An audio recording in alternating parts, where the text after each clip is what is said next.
बिहार में महाबिहार मुक्ति आंदोलन के प्रमुख प्रचारक भंते विनयाचार्य की गिरफ्तारी ने बौद्ध समुदाय में भारी आक्रोश जगा दिया है। गुरुवार को मुजफ्फरनगर के जिला कलेक्ट्रेट पर बौद्ध भिक्षु और अम्बेडकरवादी कार्यकर्ता एकत्रित हुए और पुलिस की कार्रवाई के खिलाफ जोरदार प्रदर्शन किया। इस दौरान उन्होंने राष्ट्रपति के नाम एक ज्ञापन सिटी मजिस्ट्रेट विकास कश्यप को सौंपा और भंते विनयाचार्य की तत्काल रिहाई की मांग की है। प्रदर्शनकारियों की मुख्य मांगों में बौद्ध गया टेम्पल एक्ट 1949 को रद्द करना और महाबिहार का प्रबंधन बौद्ध समुदाय को सौंपना शामिल है। उन्होंने आरोप लगाया कि मौजूदा व्यवस्था में मंदिर पर ब्राह्मणों का नियंत्रण है, जिसे सरकार का समर्थन प्राप्त हुआ है। प्रदर्शन में मौजूद भंते अनुकीर्ति ने कहा कि भंते विनयाचार्य को बिहार सरकार ने गिरफ्तार किया है और उनकी कोई जानकारी नहीं दी जा रही है। हमें आज सूचना मिली कि उन्हें कोर्ट में पेश किया जाएगा। वे निर्दोष हैं, केवल महाबोधि मंदिर की मुक्ति के लिए आंदोलन चला रहे थे। जब तक उन्हें रिहा नहीं किया जाता, हमारा आंदोलन जारी रहेगा। उन्होंने चेतावनी दी कि अगर जल्द ही भंते विनयाचार्य को रिहा नहीं किया जाता तो देशव्यापी भारत बंद की रणनीति अपनाई जाएगी।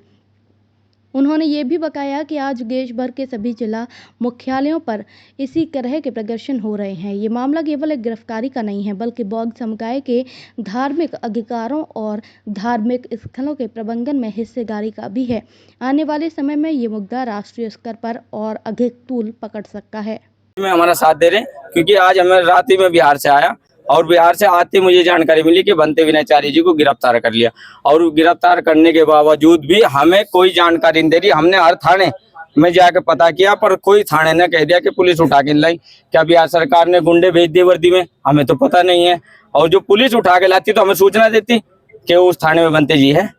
और फिर जब कप्तान साहब से मिले तो उन्होंने कहा कि भंते विनयाचार्य जी को गिरफ्तार किया गया। उनको कल 15 तारीख को आज पेश करेंगे कोर्ट में, जबकि उनकी कोई गलती नहीं है। क्योंकि महाबोधि महाबिहार बौद्धों का है तो बौद्धों को मिलना चाहिए। जैसे हिंदू के मंदिर में सभी हिंदूवादी लोग पूजा अर्चना करते हैं और मुसलमान की मस्जिदों में मुस्लिम लोग और ईसाइयों के मंदिर में ईसाई लोग, तो बौद्धों के मंदिर में गैर बुद्धिस्ट क्यों रह रहे हैं? सभी बौद्धों को मिलना चाहिए ना। तो बौद्धों को जो हक है वो उन्होंने कब्जा कर रखा है और महाबोधि महाबिहार पे भी कब्जा है। उसको हटवाने के लिए आज 93 दिन हो गए, 12 तारीख से आंदोलन चला रहा है, पर अभी तक बिहार सरकार उसको महाबोधि महाबिहार को मुक्त नहीं कर रही। आपका? मेरा नाम भंते अनुकीर्ति।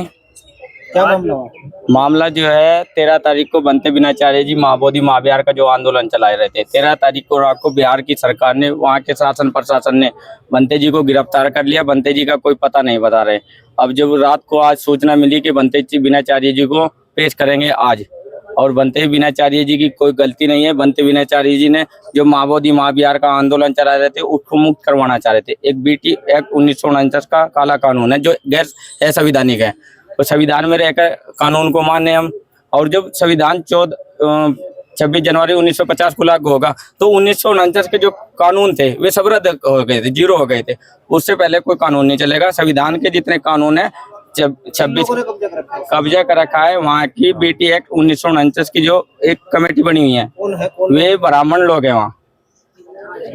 हाँ, उन्होंने कब्जा कर रखा और वहाँ से शिवलिंग रख के और गणेश की मूर्ति रख के वहाँ पूजा अर्चना करवाई जा रही है, जबकि बुद्ध के मंदिर में कोई भी पूजा अर्चना अंधविश्वास पाखंडवाद नहीं होता है। कितने दिन हो गए कब्जा करे हुए? कम से कम 1400 साल हो गए उनको, और आज तक भी कोई भी उन्होंने मुक्त नहीं करा। और भंते विनयाचार्य जी की रिहाई के लिए हर जिले में ज्ञापन दिए जा रहे। जब तक भंते विनयाचार्य जी की रिहाई नहीं होगी, जब तक हम आंदोलन पर लगातार डटे रहेंगे और महाबोधि महाबिहार के मुक्त करवा के ही रहेंगे।